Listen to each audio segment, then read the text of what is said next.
There comes a time in every person's life when confusion feels louder than clarity, when the noise of the world drowns out the voice inside you. And if you are listening right now, I know something about you. You're not looking for noise. You're searching for truth. You're tired of thinking in circles, tired of self-doubt, and exhausted from living in a world that tells you what to think but never teaches you how to think. So today, I will teach you how to think correctly, not in the way others expect of you, not to impress or to conform, but in the way that sets your mind free. The mind is an incredible instrument, capable of shaping our reality, but it is also susceptible to distortion, conditioning, and repetition.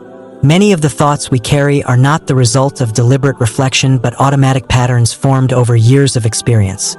Some helpful, many harmful. Most people never stop to question the origin or validity of their thoughts. They allow every passing idea to define them, every mental voice to guide them, and every narrative to influence their decisions. This is the first great mistake, believing that everything we think is a reflection of truth. Thoughts come and go like clouds. Some arise from our childhood memories, others from cultural influences, social media, or trauma. A thought is not a fact. It is a product of many influences, and until you observe it with awareness, it will control you without your knowledge. For example, when a person constantly thinks, "I'm not good enough," they rarely stop to ask, "Where did this thought come from? Who told me this? Is it even true?" Instead, they absorb it, identify with it, and it begins to shape their behavior, their choices, even their identity. To question your thoughts means to create distance between yourself and the mind. It means recognizing that there is a space between the thinker and the thought, a space where freedom lives. In this space, you gain the power to observe rather than obey. You can begin to see the thought not as truth, but as a suggestion. And just like any suggestion, you can choose whether to accept or reject it. Much of our suffering stems not from what happens to us, but from what we tell ourselves about what happens. The interpretation we assign becomes the wound. A rejection becomes, "I'm unlovable." A failure becomes, "I'm worthless." A delay becomes, "I'll never make it." But none of these interpretations are absolute truths. They are perspectives filtered through fear, insecurity, and doubt. When you don't question these thoughts, they become your prison. This is why inner work begins not by fixing the outside world, but by auditing your internal world. Not all thoughts deserve your belief. Some thoughts are echoes of people who hurt you. Some are reflections of a society that profits from your insecurity. Some are habits replaying again and again, not because they are true, but because they are familiar. When you begin to examine a thought, truly examine it, you strip away its power. You realize that just because a thought feels urgent doesn't mean it's accurate. Just because it's loud doesn't mean it's wise. A healthy mind is not one that never thinks negatively. It is one that knows how to challenge those thoughts. It's one that knows how to ask, "Is this helpful? Is this kind? Is this mine?" You will be amazed at how many thoughts you've adopted that don't even belong to you. You must be ruthless in questioning anything that harms your peace. The thought that tells you you're behind in life. The one that says you'll never change. The one that insists you need to be perfect to be worthy. These are not truths, they are obstacles. And the moment you expose them, they begin to lose their grip on you. You begin to see clearly. You begin to regain control. You begin finally to think correctly. One of the greatest errors in human thinking is mistaking emotional intensity for accuracy. When we feel something strongly, we assume it must be real. We say, "I feel anxious, so something must be wrong." Or, "I feel unloved, so I must be worthless." But feelings are not proof. They are signals, responses, echoes of past experiences, and reactions to present conditions. They are valid, yes, but they are not always accurate. Just because a feeling visits you doesn't mean it reflects reality. It simply means your mind and body are responding to something internal or external, remembered or imagined. To think clearly, you must learn how to observe your emotions without becoming them. When fear rises, you must be able to say, "This is fear," instead of "This is danger." When sadness appears, you must learn to say, "This is sadness," not "my life is broken." There is a quiet strength in being able to feel fully while thinking clearly. It allows you to respond instead of react. It gives you the ability to hold space for emotion without letting it distort your perception. Emotions are powerful. They can shape memories, influence decisions, and even alter our physiology. But they are not objective.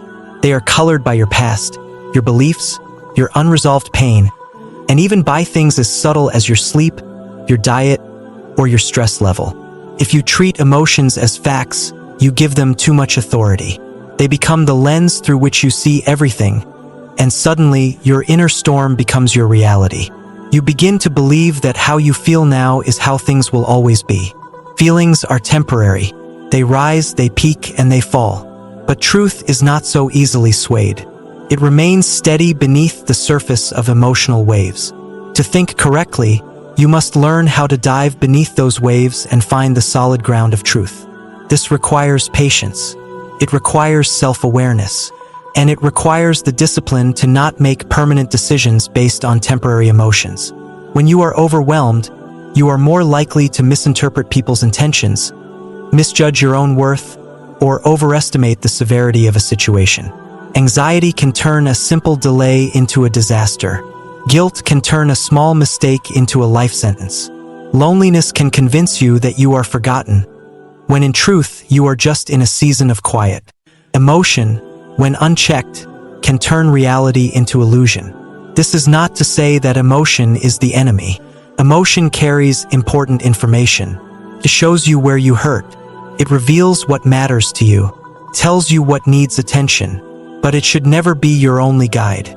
A wise mind listens to emotion but filters it through reason. It respects the feeling but confirms the facts. It recognizes the difference between being triggered and being in actual danger. Some of the most destructive thoughts arise when emotion and truth are fused into one. That's when people say, "I'll never succeed," simply because they feel defeated, or "nobody cares about me," because they feel isolated. These statements are not facts, they are emotional conclusions, and until you challenge them, they will quietly direct your life. You will act on fear, avoid discomfort, and shrink yourself to fit inside false narratives. The power to separate emotion from truth gives you back your freedom. You no longer have to live in emotional reaction. You can sit with your feelings, acknowledge them, and still choose a better response. You can feel anger and still speak with calm. You can feel sadness and still move forward. You can feel doubt and still believe in your growth. This is what it means to mature mentally, to rise above emotion, not by denying it, but by placing it in its proper place. In the noise of the world, true thoughts are often drowned. We live in an age of constant input, notifications, opinions, demands, distractions.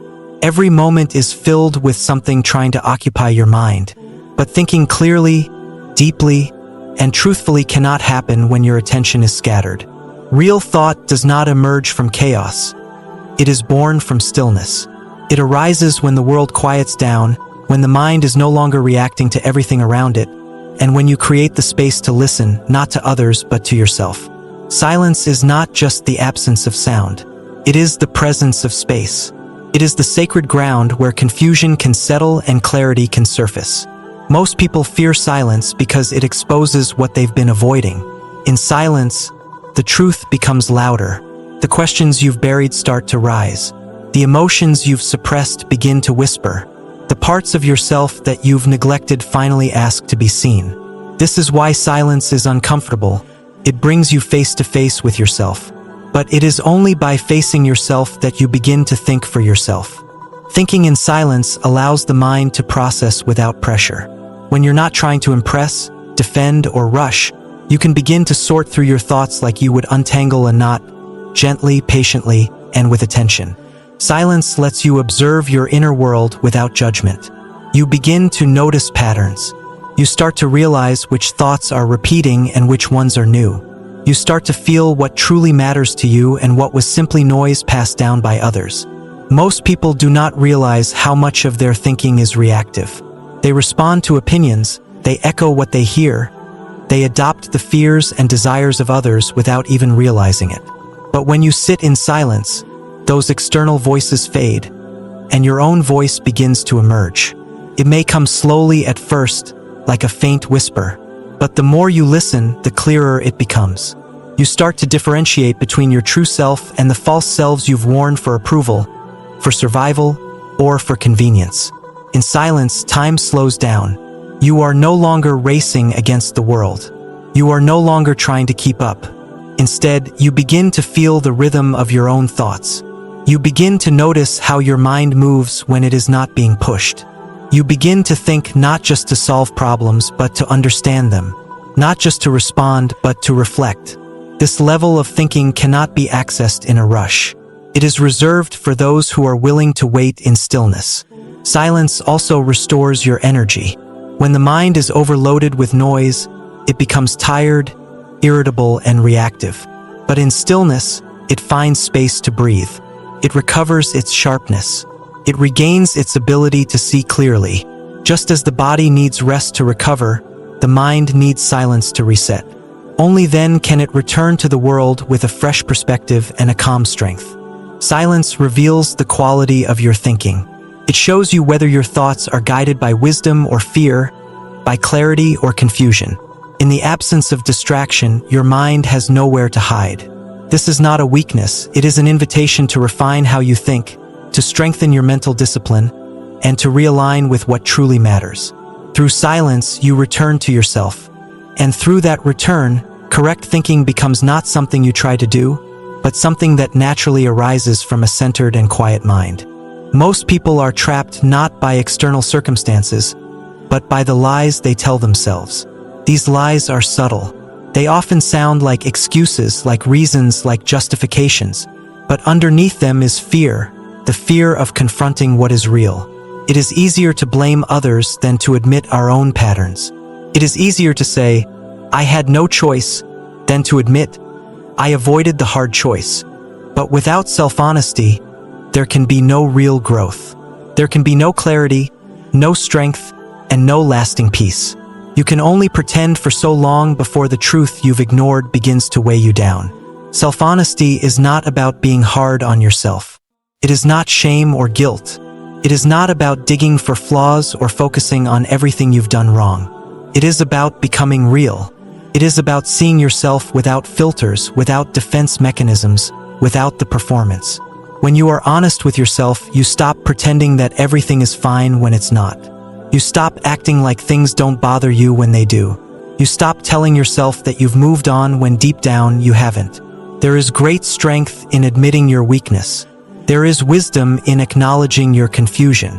Self-honesty allows you to say, "I don't know what I'm doing," or "I'm not as okay as I appear," or "I want more than this."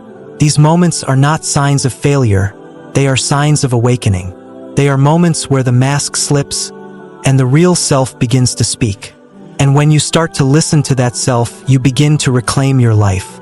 Mental freedom does not come from controlling everything around you. It comes from being aligned within. When your thoughts match your feelings and your words match your truth, you become powerful. You are no longer split inside. You are no longer running from yourself. You stop wasting energy maintaining an illusion and instead invest that energy into becoming whole. But self-honesty takes courage. It requires you to sit with discomfort, to look at your life and say, "I played a part in this," to admit that you stayed too long, settled too low, ignored too many signs. It is easier to avoid these truths, easier to distract yourself, to stay busy, to point fingers. But avoidance only delays healing. Every truth you refuse to face becomes a weight you carry. And over time, those weights become heavy. They make your thinking cloudy, your relationships strained, your actions misaligned. When you practice self-honesty, you begin to clean the lens through which you see life. You stop viewing everything through the haze of denial. You become aware of your habits, your insecurities, your patterns of self-sabotage. This awareness is not the end. It is the beginning. Because once you can see clearly, you can begin to choose differently. You can break the cycle. You can stop repeating what hurts you. You can start living in a way that reflects who you truly are, not who you've pretended to be.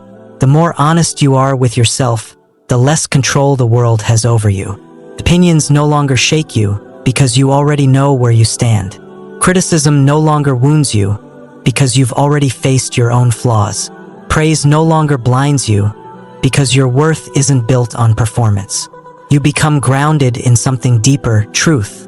And from that place, your thoughts become sharper, your decisions become clearer, and your life begins to align with the peace that comes only from living in truth. The past has a way of clinging to the mind. It shows up in quiet moments, in decisions you hesitate to make, in dreams you're afraid to chase. It whispers reminders of failure, of regret, of pain. And slowly, without realizing it, many people begin to see themselves through the lens of who they used to be, rather than who they are capable of becoming. The mind replays old versions of you, and if you're not careful, you begin to live in that replay. You begin to act according to outdated stories, walking in circles around wounds that no longer define who you are unless you allow them to. The truth is, the past cannot be changed, but it can be redefined, can be used as fuel, as insight, as a stepping stone. It is not the past itself that keeps you stuck. It is your attachment to what the past means about you. You are not broken because you've been through pain. You are not weak because you made mistakes. Growth is not about erasing the past, but about choosing not to be ruled by it. At any given moment, you can choose a new path. You can make a different decision. You can stop being the person shaped by old patterns and begin becoming the person shaped by conscious direction. This is where freedom lives, in choice. The power to think differently, act differently, and expect differently. Many people live in a prison built by their own memory. They believe, this is just the way I am, without realizing that identity is not fixed. It is shaped daily by belief, by intention, and by action. When you say, I've always done it this way, you are not describing your limits, you are describing your habits. Habits can be broken, patterns can be changed, and you, as a thinking and aware human being, can evolve far beyond who you were yesterday. There is a profound difference between remembering the past and being defined by it. Memory is useful, it teaches, it reminds, it warns. But when memory becomes a mirror that distorts your reflection, you begin to forget your potential. You begin to accept limitations that aren't real. You start to carry burdens that no longer belong to the present moment. To think correctly, you must learn to see the past for what it is. Something that happened, not something that defines you. The past is a chapter in your story, not the entire book. When you believe you are your past, you stop dreaming. You settle. You silence the part of yourself that longs for more. But when you realize you are what you choose to become, you start to reclaim your life. You stop waiting for permission. You stop waiting for perfect circumstances. You begin to shape your path with awareness and purpose. You don't need to forget your past. You just need to stop dragging it into every decision, every relationship, every thought about yourself. Transformation does not require perfection. It requires honesty, intention, and the willingness to act. You may carry scars, but those scars are not proof of weakness. They are reminders that you have survived. And survival is not the end goal. The goal is to thrive, to take what you've learned and apply it, to take what broke you and use it to build strength, to take what shamed you and use it to create compassion for yourself and for others. Every day you are given the opportunity to respond differently than you did yesterday. That is the beauty of human life, the ability to choose. You are not fixed. You are not trapped. You are not a slave to who you used to be. The past is a lesson, not a label. What defines you is what you do now, how you think now, what you decide now.